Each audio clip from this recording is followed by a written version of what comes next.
Ce programme est financé par les amis et partenaires du ministère de Joyce Meyer.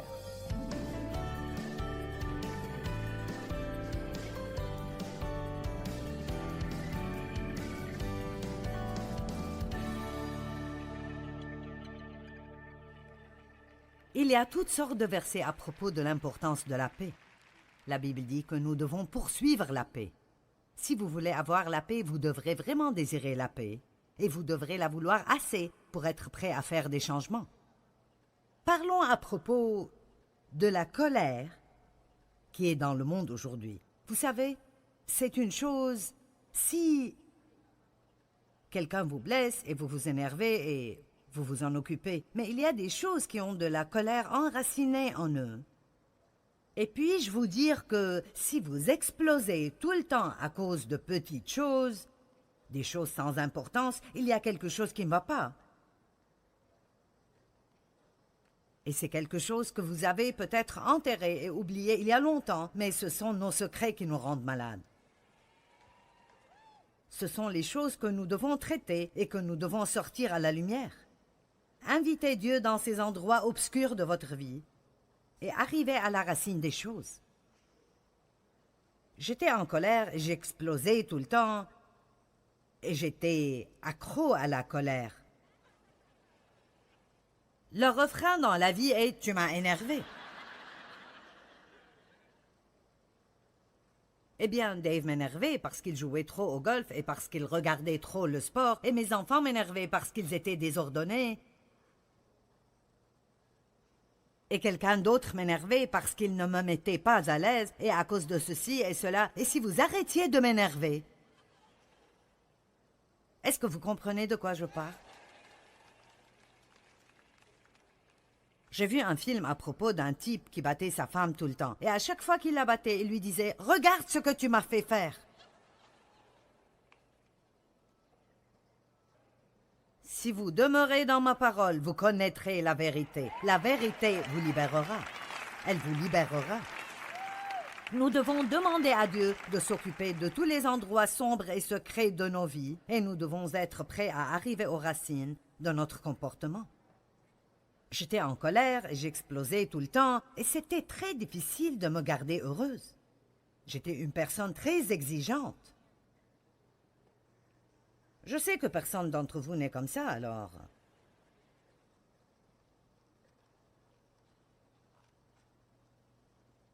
Et je ne réalisais pas que cela venait de mon enfance, que j'étais en colère. J'avais de la colère profondément en moi, parce que j'ai été abusée quand j'étais enfant. Je n'ai jamais pu être un enfant. Et non seulement à cause de l'abus, mais j'avais une nature basée sur la honte. J'opérais à partir de la honte. À un certain point, j'ai commencé en ayant honte de ce que mon père me faisait. Et d'une façon ou d'une autre, j'ai internalisé cela et j'ai eu honte de moi-même. Et j'ai pensé, il y a quelque chose qui ne va pas en moi parce qu'il me fait cela. C'est de ma faute. Et je me suis dit pendant des années, qu'est-ce qui ne va pas en moi? Qu'est-ce qui ne va pas en moi?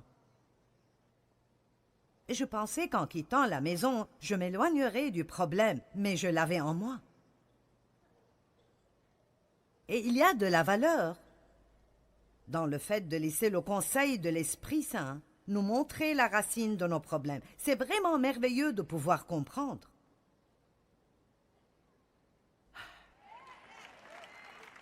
Vous n'avez pas besoin de faire une expédition de fouilles. Juste demandez à Dieu de vous montrer. Demandez à Dieu de vous montrer. Et il y avait quelque chose qui n'allait pas en moi. Et je ne savais pas ce que c'était. J'aimais Dieu et j'allais à l'église. Et je voulais être gentille, je voulais être meilleure, mais je ne savais pas ce qui n'allait pas.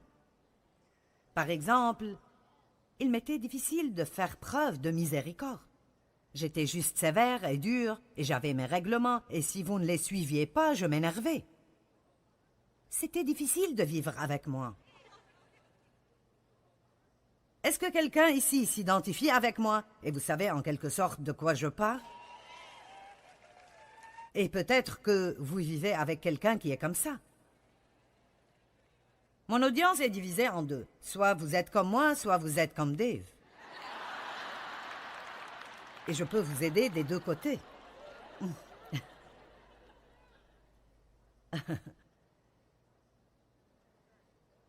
Et Dieu m'a montré après que j'ai demandé, « Dieu, pourquoi? Pourquoi ai-je un cœur si dur? »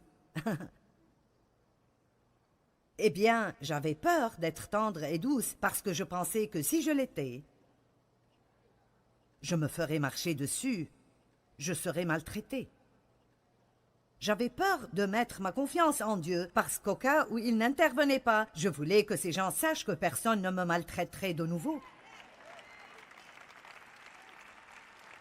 Mais quand nous faisons les choses d'après notre programme, nous n'avons pas le problème de si Dieu interviendra ou pas. Mais est-ce que ce que vous faites marche? Non, je peux répondre pour vous. Non, ça ne marche pas. Vous creusez un trou plus profond chaque jour. Alors me voici, plein de honte. Je ne m'aimais pas, alors comment aimerais-je quiconque d'autre? Vous ne pouvez pas donner ce que vous n'avez pas. Je ne pouvais pas aimer Dave comme il faut. Je ne m'aimais pas moi-même. Je ne pouvais pas aimer les gens et je trouvais toujours quelque chose qui n'allait pas dans tout le monde. Je ne pouvais pas être miséricordieuse avec d'autres personnes parce que je ne savais pas comment recevoir la miséricorde de Dieu. À chaque fois que je ne faisais pas ce que je pensais qu'il fallait que je fasse, alors je passais par mon cycle de culpabilité et de condamnation et de refuser de jouir de la vie. Et puis je dépassais, et puis je péchais de nouveau, et j'ai vécu dans ce cycle pendant des années. Et je suis là pour vous dire que ça a pris 37 ans, mais vous regardez une femme libre. Amen. Je parle de changement. Vous devez vraiment essayer dur maintenant pour m'énerver. Et même si vous réussissez, je ne serai pas en colère longtemps, parce que je connais le danger. Et donc je dis, Dieu, cela fait si mal que je sens que mes entrailles vont tomber, mais je te fais confiance. Et montre-moi comment être une bénédiction, parce que j'ai combattu à ma façon pendant plusieurs années et ça m'a presque tué. Maintenant j'apprends comment combattre comme une chrétienne et comme Dieu combat. Amen. Donc, ce que nous faisons normalement quand il y a quelque chose qui ne va pas dans nos vies, nous couvrons cela. Nous ne voulons pas nous occuper de cela. Si Dieu commence à s'occuper de nos problèmes, nous disons « Non, nous n'avons pas le temps pour cela ». Je ne sais pas si vous êtes passé par là, mais je me rappelle plusieurs occasions où j'ouvrais mon réfrigérateur et je sentais... Je fermais la porte en espérant que ça partirait.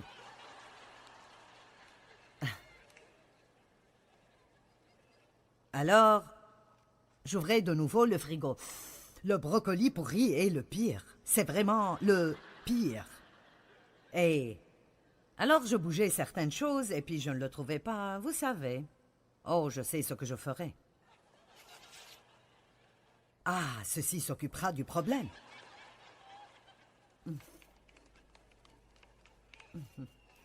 Certains d'entre vous mettent du parfum sur la pourriture depuis longtemps.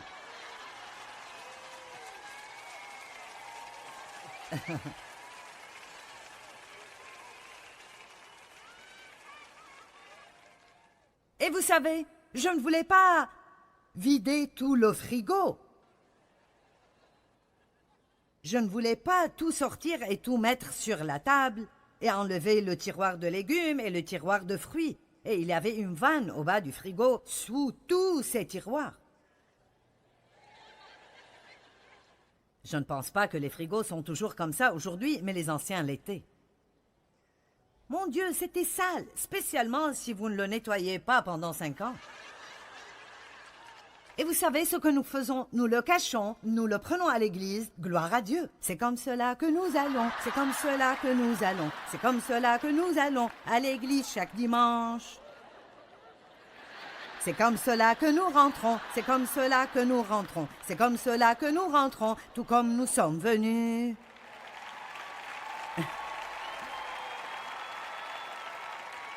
Allez!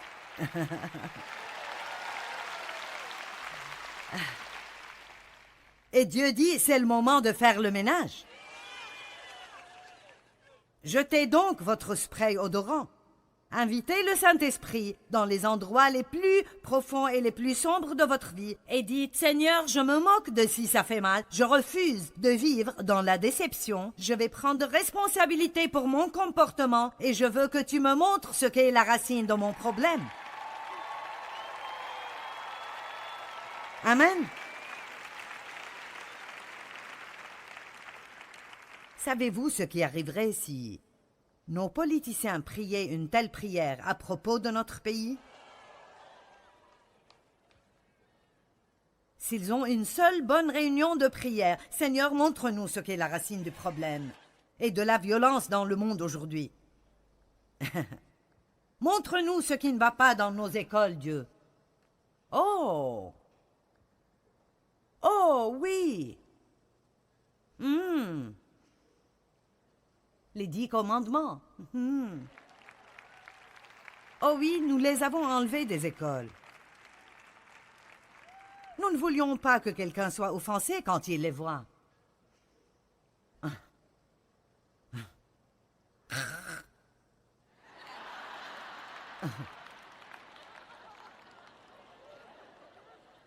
Vous savez quoi?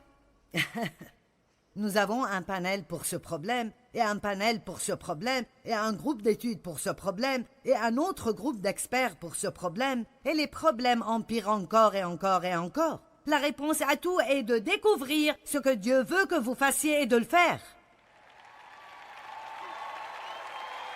Faites-le donc. Quel est le problème des gens qui interdiraient aux enfants de prier ou d'amener leur Bible à l'école?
Vous savez quoi? Je suis déterminée d'être une chrétienne heureuse.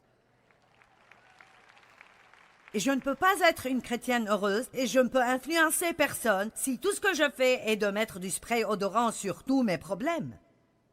Nous ne voulons pas un monde plein de guérisseurs blessés.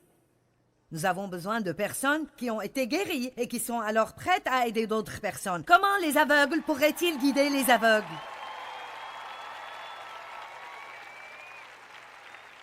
Maintenant, je vais vous dire quelque chose. Mon message est amusant. Mais vous priez cette prière et vous rentrez chez vous et Dieu commence à démanteler des choses. Trouvez quelque chose pour vous accrocher. Parce que ce sera difficile, mais ce sera bien. Plus tard. Plus tard. Et plus tard viendra. Alors laissez-moi vous poser une question. Une année plus tard, voulez-vous être comme vous êtes maintenant? D'accord. Alors utilisons cette année pour avancer. Allez, est-ce que vous êtes là aujourd'hui? Utilisons cette année pour avancer. Arrivons au fond et aux racines de nos problèmes. Débarrassons-nous de tout le spray odorant.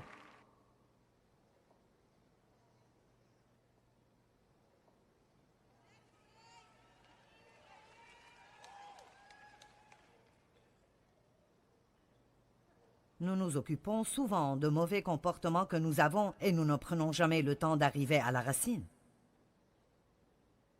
Allez, je vous défie de commencer à demander à Dieu, pourquoi est-ce que je m'énerve si facilement? Pourquoi est-ce que je ragote tellement? Pourquoi suis-je jalouse de cette personne? Pourquoi me suis-je énervée quand il a été promu? Si j'ai de l'insécurité, pourquoi est-ce le cas? Je ne m'attends pas à ce que tout le monde s'occupe de moi toute ma vie. Mais qu'est-ce qui ne va pas en moi et qui me fait réagir ainsi tout le temps? Si je suis jalouse des autres qui ont plus que moi, pourquoi suis-je jalouse? Vous savez, de temps en temps, je suis jalouse de quelqu'un et je dois me parler moi-même. Et vous savez ce que je dis? Joyce, ceci est vraiment super stupide.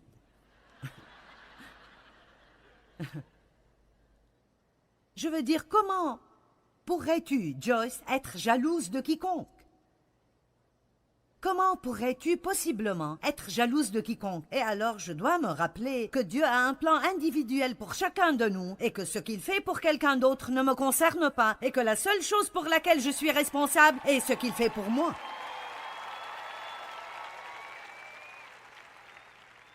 Apprenez à répondre au diable. Quand il vous met des mensonges dans la tête, oh, il te devance.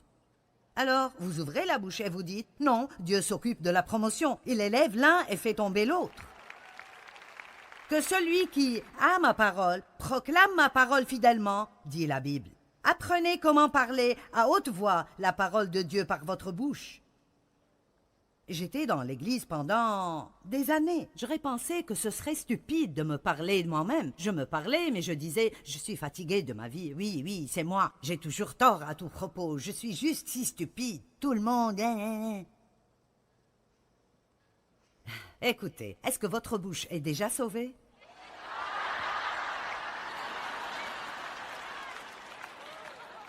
Allez!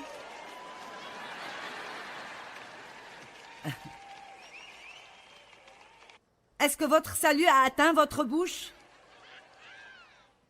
Je me souviens de quand Dieu me l'a dit. Il a dit, tu sais Joyce, il faut que ta bouche soit sauvée.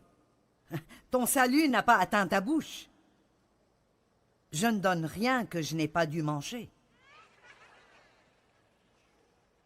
Si je sens que je dois avoir le contrôle tout le temps pour être heureuse, pourquoi? Si je dois sentir que tout arrive comme je veux tout le temps, ou je ne peux pas être heureuse, pourquoi? Je dois commencer à être en charge de mes problèmes, et vous aussi. Si vous êtes en colère, vous devez dire « je suis en colère » et « je m'énerve » beaucoup trop souvent, et ce n'est pas bon. Et ce n'est pas ce que Dieu veut, et Dieu montre-moi la racine de cela. Je veux changer. Je veux changer. Nous ne pouvons pas juste garder la vieille nature et l'appeler quelque chose de religieux. Je vais à l'église. Le plus grand problème que nous avons dans le monde aujourd'hui est que tant de personnes disent être chrétiens, mais n'agissent pas comme s'ils l'étaient du tout. Je veux dire, il y a de méchants chrétiens dans le monde.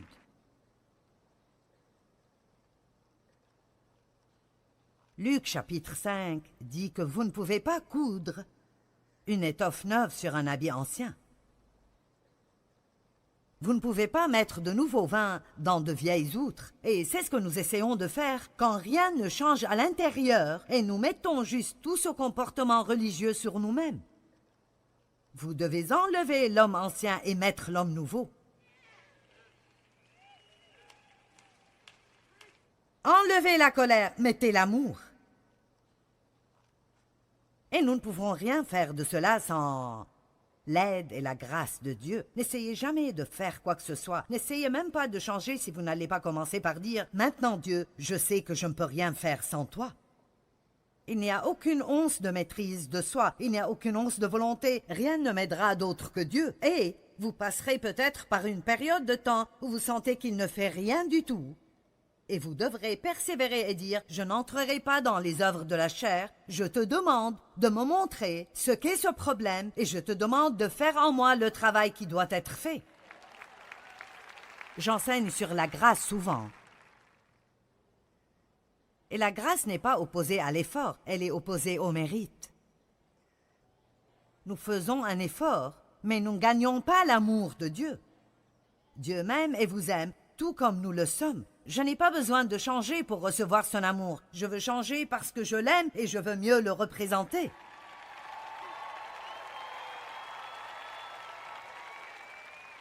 Je reste peut-être en colère souvent. J'explose 4 fois par semaine, mais je vais toujours au ciel. Mais je veux quelque chose de plus grand que cela. Je ne veux pas juste me faufiler par la porte arrière du ciel et toujours être dans la garderie quand j'y arrive.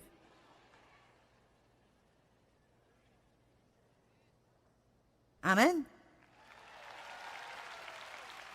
Et beaucoup d'entre vous sont vraiment sérieux concernant Dieu. Vous ne seriez pas ici si ce n'était pas le cas, alors, d'une certaine façon, je pense que je confirme peut-être juste beaucoup de choses que vous savez déjà, mais je ne prêche pas juste pour vous aujourd'hui. Il y a des millions de personnes qui regarderont cela à la télé en 70 langues, tout autour du monde, et c'est vraiment bouleversant quand vous y pensez, mais ce que j'essaye de dire est que si vous n'êtes pas croyant en Christ, alors, s'il vous plaît, acceptez-le et soyez-le, parce qu'il n'y a pas d'espoir sans lui. Et si vous êtes des chrétiens, alors soyez des chrétiens sérieux, soyez des chrétiens engagés, soyez des chrétiens qui marchent dans le fruit de l'esprit. Allez à la racine des problèmes et arrêtez de les blâmer sur tout le reste du monde. Prenez la responsabilité de votre comportement, implorez Dieu de vous aider et de vous changer et de faire son travail dans votre vie.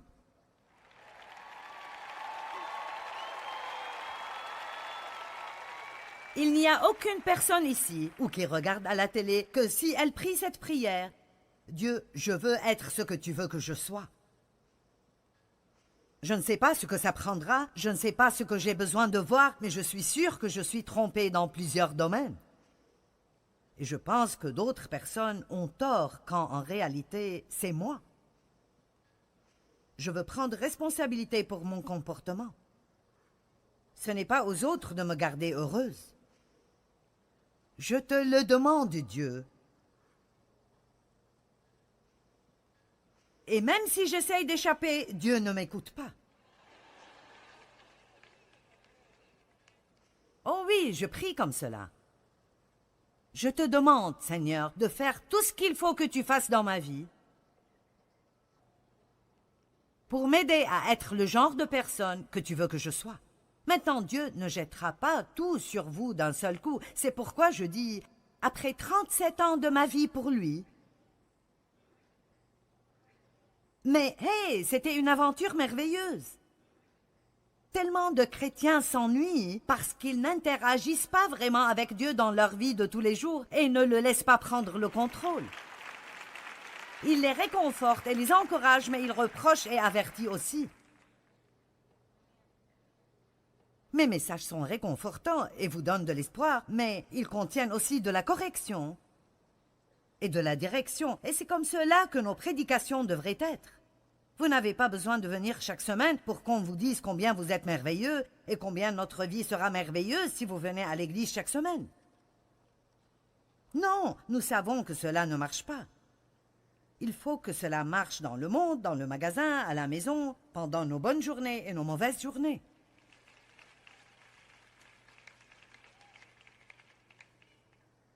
Certaines personnes colériques viennent de familles colériques. Elles ont appris la colère en grandissant, et parfois vous devez désapprendre ce que vous avez appris. Mon père était colérique, et il réagissait à tout dans la colère, et alors je réagissais dans la colère. Punissez les enfants dans la colère. Vous pensez que vous pouvez arrêter votre femme de trop dépenser en vous mettant en colère? Elle sait comment vous cacher des choses.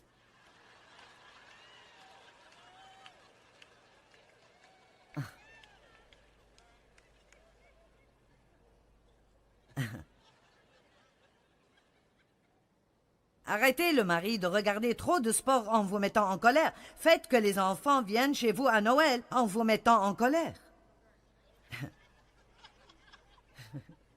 J'ai visé quelqu'un, n'est-ce pas? Quoi? Tu ne vas pas passer le jour de Noël avec moi? Vous savez quoi? J'ai libéré mes enfants. Je dis juste, hey... Je veux que vous jouissiez des vacances. Je ne veux pas que vous ayez une sorte de loi. J'aimerais vraiment que vous veniez. Si vous pouvez rester 1 heure, venez. Si vous pouvez rester toute la journée, venez. Il n'y a pas de règles, je vous...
Je vous aime. Parce que si quelqu'un met la pression sur eux de l'autre côté et que j'en mets de mon côté, ils finiront par haïr ces vacances. Combien d'entre vous êtes juste arrivés à un point où vous pouvez difficilement supporter les vacances parce que tout ce que vous faites est d'essayer de garder toutes ces personnes heureuses alors que vous n'êtes même pas sûr que vous les aimez?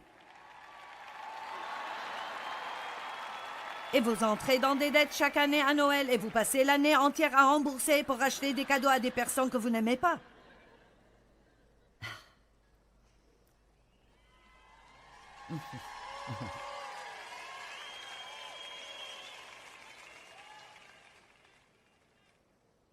Alléluia. Les besoins insatisfaits nous énervent. Tu devrais répondre à mes besoins. Je suis restée en colère contre tellement de personnes pendant si longtemps parce qu'elles ne me donnaient pas ce que je pensais qu'elles devraient me donner et j'ai finalement juste décidé de me bénir moi-même. Je ne plaisante pas. Si Dave ne m'emmène pas un cadeau, j'irai volontiers m'en acheter un moi-même. Allez!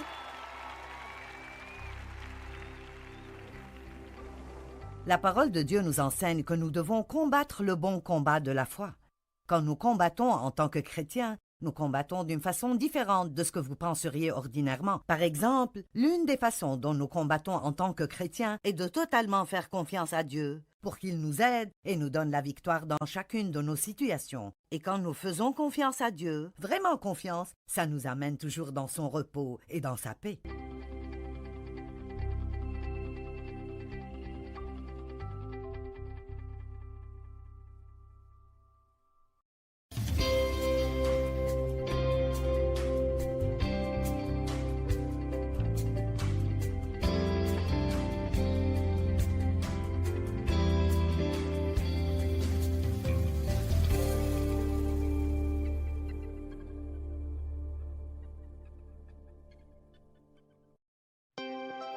Ce programme est financé par les amis et partenaires du ministère de Joyce Meyer.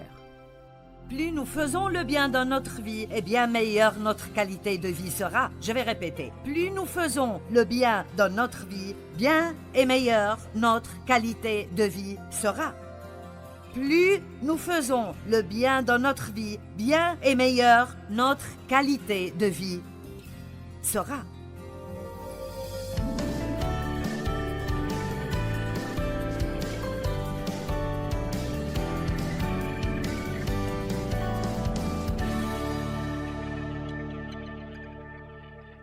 Je veux vous parler aujourd'hui de comment profiter au maximum de votre vie. Avoir le plus grand maximum que vous puissiez avoir. Être toujours préoccupé par ce que nous n'aimons pas en nous-mêmes, ou toutes les choses que nous pensons être mauvaises en nous, nous gardent centrés sur nous-mêmes. Le saviez-vous? Rester centré sur ce qui ne va pas en vous n'est pas une chose sainte. Je pense que parfois la religion nous fait penser que c'est une bonne chose que de se sentir mal envers nous-mêmes. Nous devrions pleurer nos péchés, mais nous devrions également recevoir le pardon des péchés et allez de l'avant. Et si vous ne faites pas ça, il vous sera impossible d'aider qui que ce soit. Je veux vous raconter une histoire que ma fille a partagée avec moi ce matin. C'est arrivé avec elle et elle m'a donné la permission de la partager avec vous. Elle est avec nous dans cette conférence. Elle est ma fille.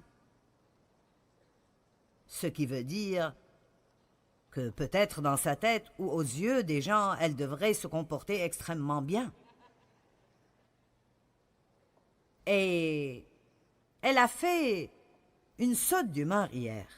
Elle s'est mise en colère à propos de quelque chose de personnel, mais elle a sorti sa colère sur ses enfants. Êtes-vous passé par là? Vous êtes vraiment frustré à ce sujet, mais vous n'êtes pas prêt à y faire face, alors maintenant vous vous prenez sur quelqu'un d'autre parce que Dieu essaye de travailler à l'intérieur de vous. J'ai fait ça pendant des années. Alors, Sandy a un passé chargé avec des problèmes de condamnation, des problèmes de légalisme et beaucoup d'œuvres de la chair. Et Dieu a fait un travail magnifique en elle, surtout dans les 2 dernières années en particulier. Et il a vraiment travaillé. Je l'ai vu, je suis témoin. Il a vraiment libéré de la condamnation. Et quand je dis que vous êtes libre de la condamnation, cela ne veut pas dire que vous n'allez plus jamais faire de mauvaises choses, mais cela signifie que vous avez compris. C'est comme, d'accord, Dieu savait qui il aurait quand il m'a choisi. J'aime Dieu. Je ne suis pas là où je dois être, mais je ne suis pas là où j'étais. Mon objectif est de me lever chaque jour, de faire un peu de progrès. Et même si parfois j'ai l'impression de faire marche arrière, ou parfois je dois faire marche arrière, je ne vais pas laisser cela m'arrêter. Je vais juste continuer et continuer jusqu'à arriver là où Jésus veut que je sois. Elle a dit, voici ce qui s'est passé. Hier, après cette crise d'humeur, j'étais presque arrivée à l'amphithéâtre. Donc, elle arrivait ici. Et qu'est-ce qu'elle ressentait? Qu'est-ce qu'elle allait faire? Elle a dit, grâce à ce que Dieu m'avait montré, j'ai demandé à mes filles de me pardonner, j'ai assumé la responsabilité. Et je pense qu'il est primordial d'apprendre à prendre la responsabilité et d'arrêter de blâmer tout le monde, y compris le diable. Amen? Juste parce que j'agis comme le diable ne veut pas dire que c'est la faute du diable.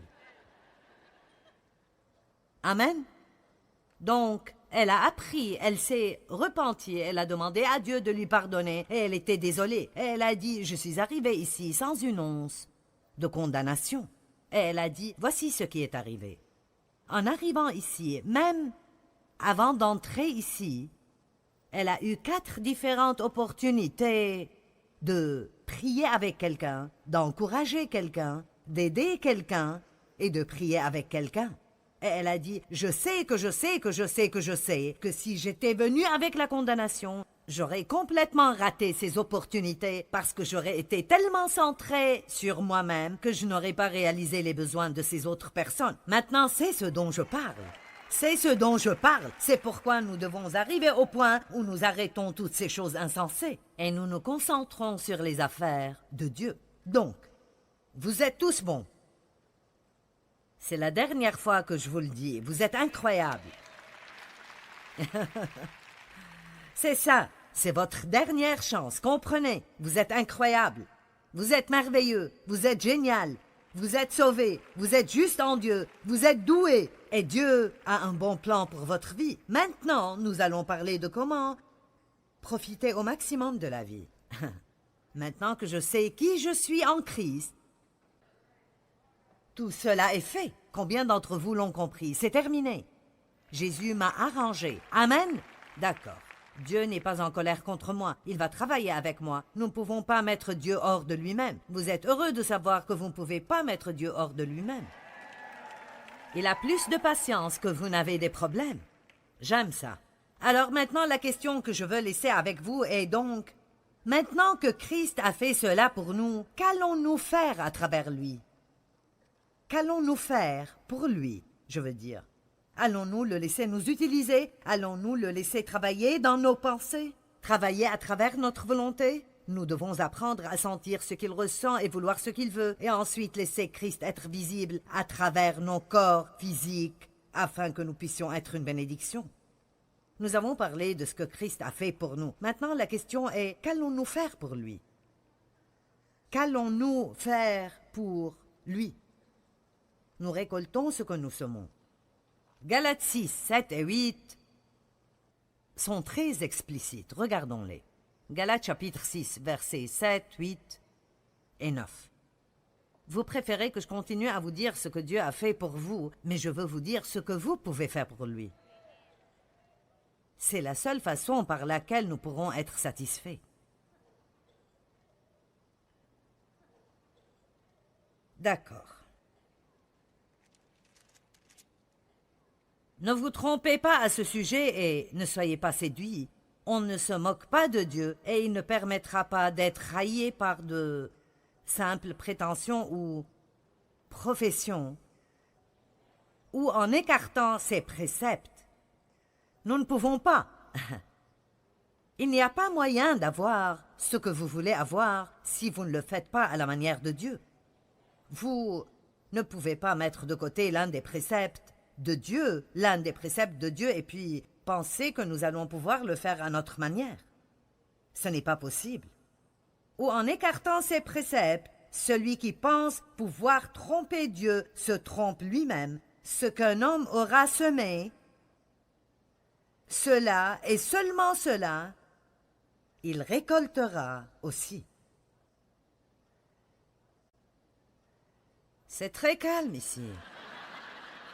Car celui qui sème pour sa chair, sa nature propre inférieure, récoltera la ruine, la décomposition et la destruction. Donc, si je marche dans la chair, qui est une combinaison des parties de mon âme et de mon corps non crucifié, quand la Bible emploie le terme la chair, elle parle de ces parties de nous, les parties que nous n'avons pas soumises à Dieu. Si je marche dans la chair, alors je vais amasser la ruine, la décomposition et la destruction. Je ne peux rien avoir d'autre. Si toutefois je marche dans l'esprit ou je suis la direction du Saint-Esprit, comme nous l'avons déjà dit, alors je vais récolter la vie et la vie éternelle. Si nous marchons selon l'esprit, nous allons avoir la meilleure vie que nous puissions avoir. Si nous marchons dans la chair, pour être honnête, vous pourrez aller au ciel, mais vous n'allez pas jouir du trajet. Vous pourrez toujours aller au ciel, mais vous ne pourrez prendre personne avec vous.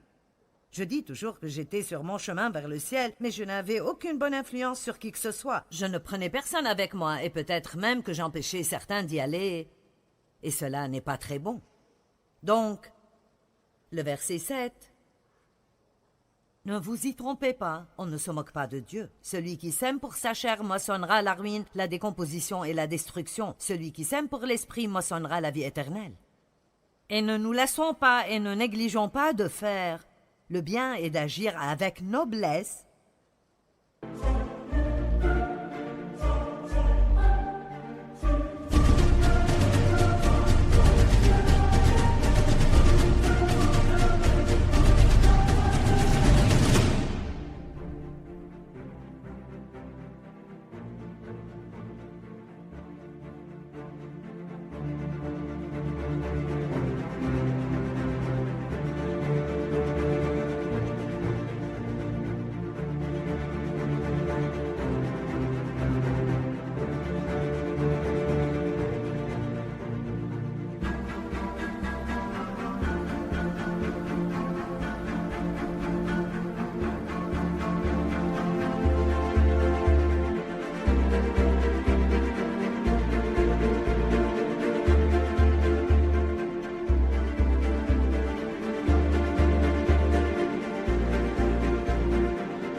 Car au moment convenable, en la propre saison, nous moissonnerons si nous ne nous relâchons pas et nous ne devenons point lâches et abandonnons.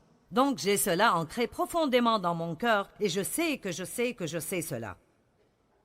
Je me moque de combien la vie de quelqu'un peut être chamboulée si vous commencez à choisir de faire la bonne chose avec l'aide du Saint-Esprit. Et à chaque fois que nous choisissons de faire la bonne chose, Dieu va nous aider. Et à chaque fois que nous choisissons de faire le mal, le diable nous aidera.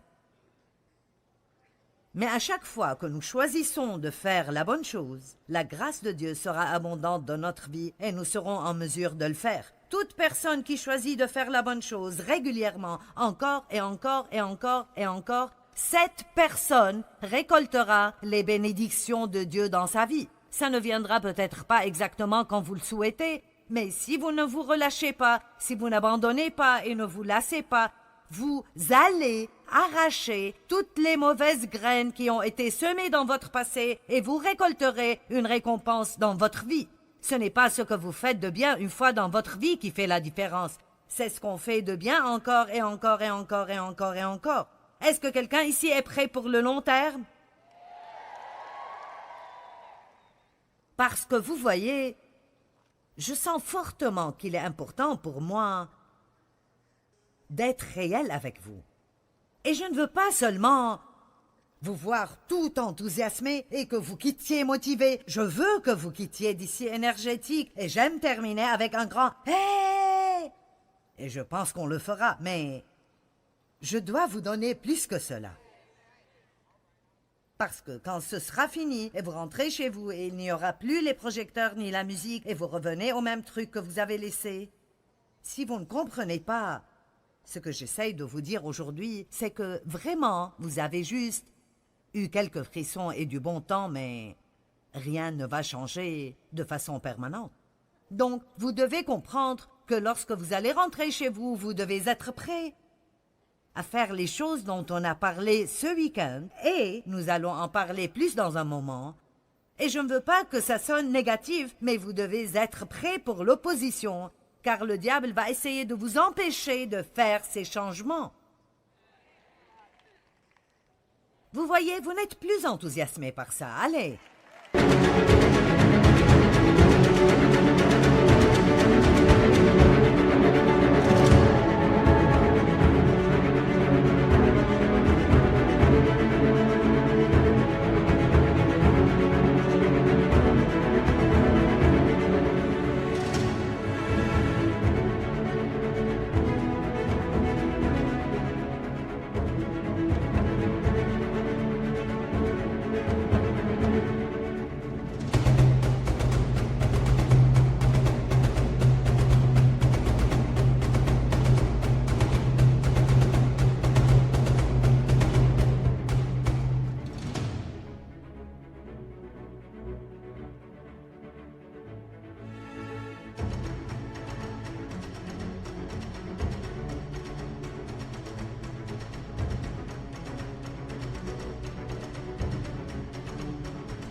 Je veux dire, il va vous résister et s'opposer à vous. Et l'apôtre Paul a dit, une large porte d'opportunité est ouverte à moi et avec elle de nombreux adversaires.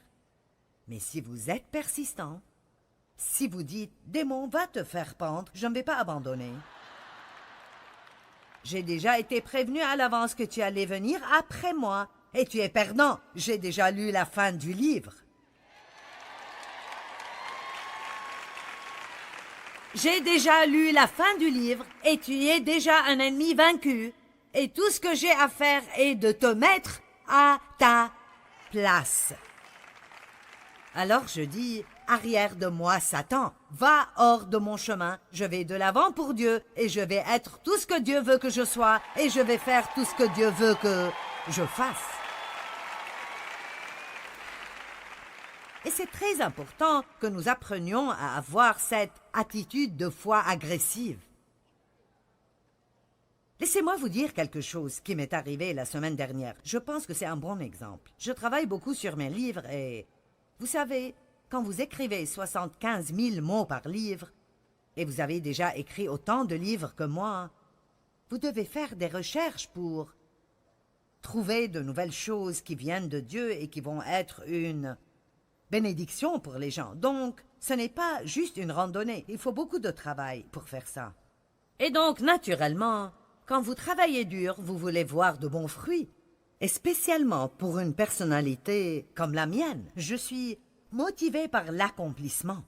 Je suis très orientée vers un but et puis j'ai besoin de voir des résultats. J'ai besoin de voir les fruits et je pense que nous tous avons besoin de ça. Mais la plupart des personnalités de type colérique sont vraiment comme ça. Vous savez, je continue à travailler tant que je vois un peu de progrès et un peu de résultats. Mais quand je n'en vois pas, alors il est facile de se décourager. Donc, un nouveau livre est sorti et on m'a dit que il ne vendait pas beaucoup.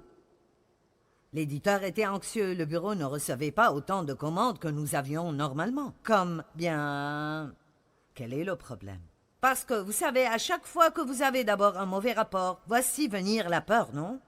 Êtes-vous jamais allé chez le médecin et avez eu un mauvais rapport et il n'a pas fallu beaucoup de temps pour que la peur arrive? Vous êtes plein de foi pour votre enfant croyant que il n'aura plus de problèmes disciplinaires.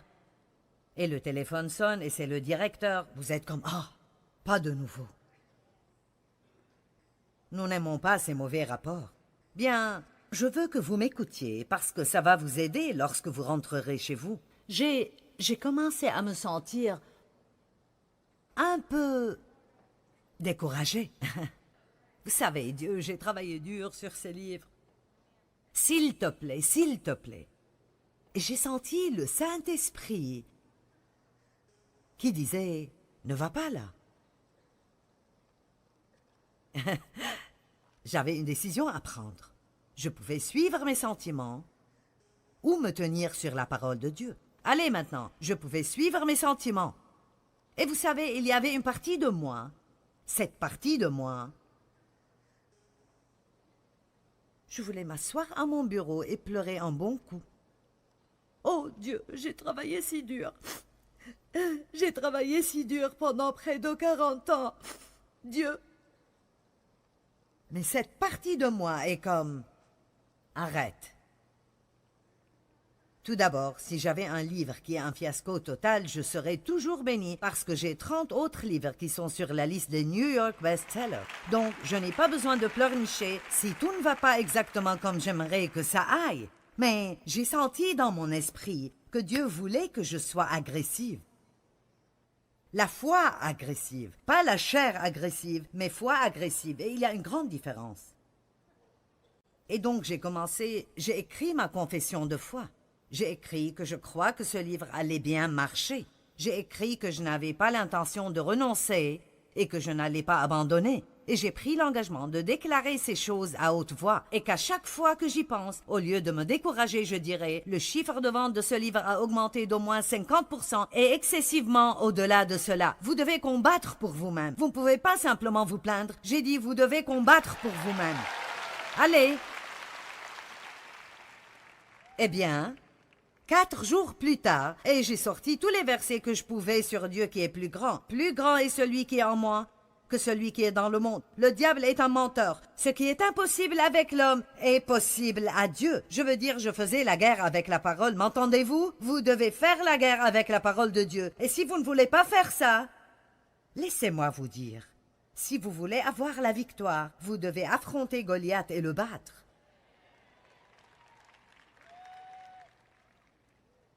Hein?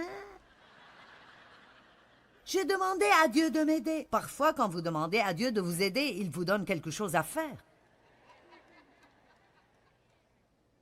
Je veux dire que j'ai demandé à Dieu de m'aider et il m'a dit de semer une offre supplémentaire et peut-être de donner quelques affaires qui sont très précieuses pour moi. Sème une graine et que ce soit une semence de qualité. Allez, donnez quelque chose que vous voudriez vraiment conserver. Semez et croyez-moi pour une récolte. Ne m'obligez pas à aller vous pousser.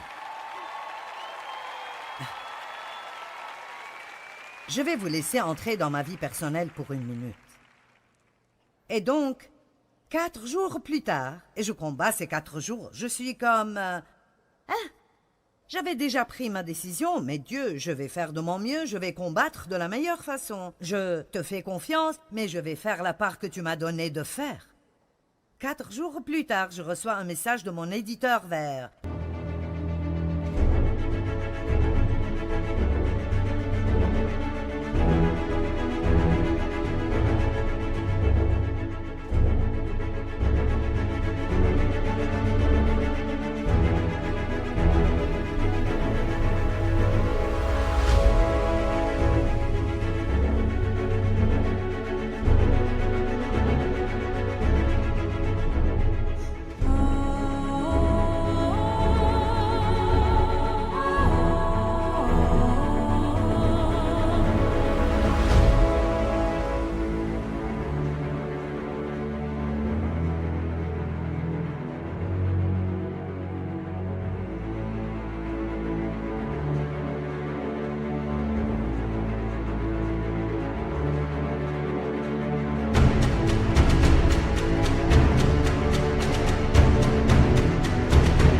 les 8 heures du soir.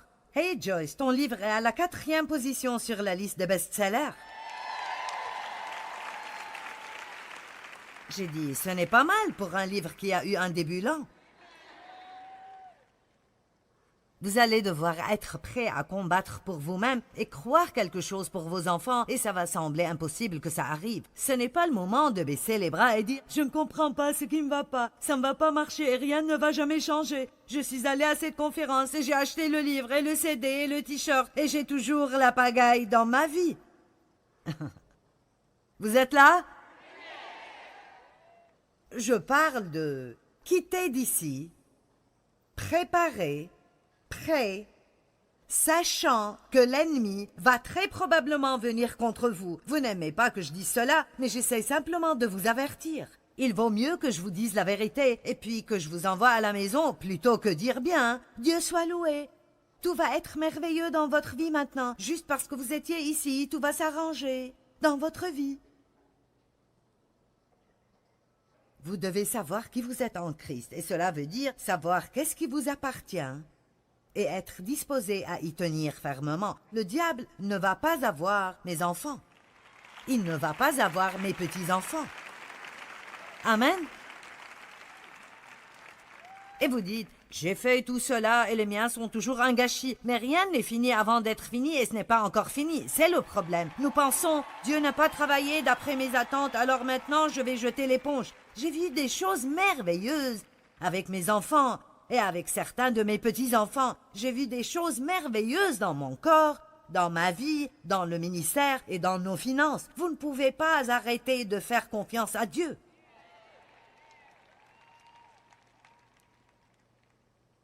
Lorsqu'il a dit aux disciples de monter dans la barque, dans Marc chapitre 4, ils ont pris le bateau et il a dit « Passons de l'autre côté ». J'aime cela. Passons de l'autre côté. Quand Dieu dit quelque chose, il entend ce qu'il dit. Eh bien, ils sont sortis au milieu du lac et cette tempête de proportions ouraganesques a frappé. Et Jésus faisait la sieste. Eh bien, n'est-ce pas gentil? Vous êtes-vous jamais senti dans une tempête alors que Dieu prend une sieste? Parfois, il le fait exprès, juste pour voir comment nous allons réagir, juste pour nous étirer un peu. Pour être honnête, c'était un bon petit test pour moi. C'était bon pour moi de passer par ça pour aller plus profondément et dire non, je ne vais pas renoncer et je ne vais pas abandonner. Je vais croire pour la meilleure vie que l'on puisse avoir. Et lorsque je...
je travaille dur, je m'attends à voir de bons résultats, et il n'y a rien de mal à cela, et vous devez être comme ça aussi. Lorsque vous travaillez dur et vous semez beaucoup de bonnes semences, vous avez droit à une récolte, et il faut commencer à vous attendre à cette récolte dans votre vie.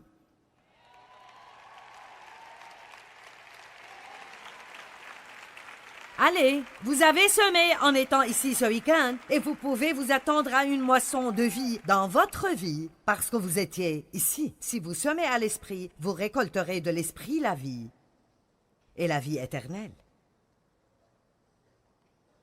Vous ne pouvez pas abandonner quand vous êtes au milieu du lac et il y a une tempête. Jésus n'a pas dit « Prenons le bateau et allons au milieu et noyons-nous ». Il a dit « Passons de l'autre côté ». Eh bien, Jésus s'est levé, il a commandé la tempête, et on voit dans le chapitre 5, verset 1, il est dit « Et ils sont arrivés de l'autre côté ». J'aime ça.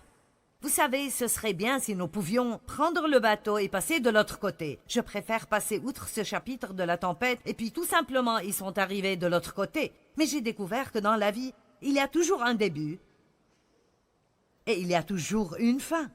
Et les deux sont assez passionnants. Mais il y a aussi le milieu. Et vous savez quel est le problème? Très peu traversent le milieu. Et c'est la vérité absolue. Très peu traversent le milieu. Et je vais faire mon travail comme l'une des personnes à qui Dieu a permis de vous enseigner la parole. Même si c'est la dernière chose que je ferai jamais, je vais vous aider à traverser le milieu. Je vais vous aider en vous disant la vérité pour que vous puissiez traverser. Et même si vous avez l'impression que Jésus dort dans le bateau, il ne dort pas. Il est là, il a ses yeux sur vous tout le temps. Maintenant, la semence dont il a parlé dans les versets 7 et 8 est le fait de faire le bien mentionné dans le verset 9. Il dit « Ne vous lassez pas de faire le bien ». Maintenant, plus nous faisons le bien dans notre vie, et bien meilleure notre qualité de vie sera. Je vais répéter. Plus nous faisons le bien dans notre vie, bien meilleure notre qualité de vie sera. Plus nous faisons le bien dans notre vie, bien meilleure notre qualité de vie sera. Moins centrés sur nous-mêmes nous sommes, plus heureux nous serons. Moins nous essayons d'avoir ce que nous voulons et essayons de faire que d'autres personnes aient ce qu'ils veulent, plus Dieu nous donnera ce que nous voulons et nous n'aurons pas à lutter pour l'obtenir. Ça résultera comme fruit. Êtes-vous là? Bien, maintenant, pour avoir le meilleur de la vie, nous devons suivre la direction du Saint-Esprit. Et c'est si important pour moi que vous alliez chez vous, prêts à vraiment écouter et suivre le Saint-Esprit.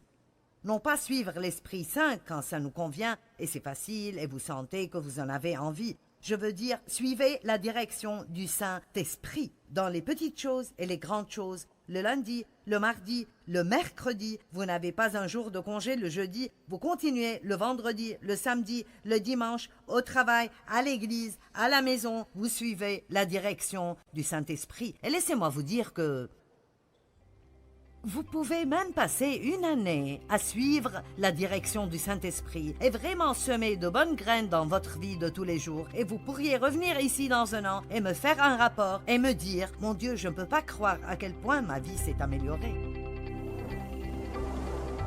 Peu importe par quoi on pourrait passer à l'heure actuelle, nous allons avoir le meilleur de la vie si nous ne renonçons pas et n'abandonnons pas au milieu de la tempête. Tout ce que nous commençons, passons par le milieu pour arriver à la fin.